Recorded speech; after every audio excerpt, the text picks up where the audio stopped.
ഇന്നലെ ജന്മാഷ്ടമിയുടെ പ്രോഗ്രാമായിരുന്നേ. അപ്പം കഴിഞ്ഞ വർഷം ഭയങ്കര മഴയായിരുന്നു. ഭയങ്കര വിശ്വാസമാണ് ഇവർക്ക് കേട്ടോ, നോർത്ത് ഇന്ത്യൻസിനെ. ഇവിടെ എന്താ ചെയ്യുന്നത്, നമ്മളൊക്കെ നാട്ടിൽ ഇത് ആഘോഷിക്കുന്നുണ്ടെങ്കിലും വ്രതമൊന്നും അങ്ങനെ ആരും എടുക്കാറില്ല. പക്ഷേ ഇവിടെ അങ്ങനെയല്ല. ഒരു വ്രതമൊക്കെ എടുത്തിട്ട് രാത്രി കറക്റ്റ് 12 മണിയാകുമ്പോഴാണ് അവർ ഈ മടുക്ക പൊട്ടിക്കുന്നത്.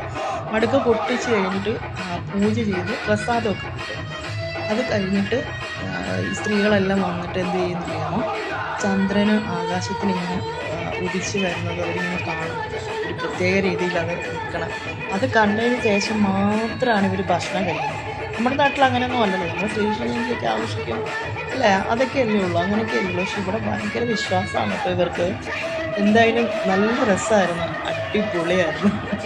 ഞാൻ ശരിക്കും എന്നെ വിളിച്ച് ഡാൻസൊക്കെ കളിപ്പിച്ചിട്ട്, എൻ്റെ പൊന്നോ എനിക്ക് ഡാൻസൊന്നും അറിയില്ലല്ലോ. ഇവരൊരു പ്രത്യേക രീതി ഇങ്ങനെ ആടിക്കൊണ്ട് നിൽക്കും. ഞാൻ കുറച്ച് കഴിഞ്ഞപ്പോൾ നൈസായിട്ട് അവിടെ നിന്ന് എസ്കേപ്പായി. എന്തായാലും സംഭവം കിടുമായിരുന്നു.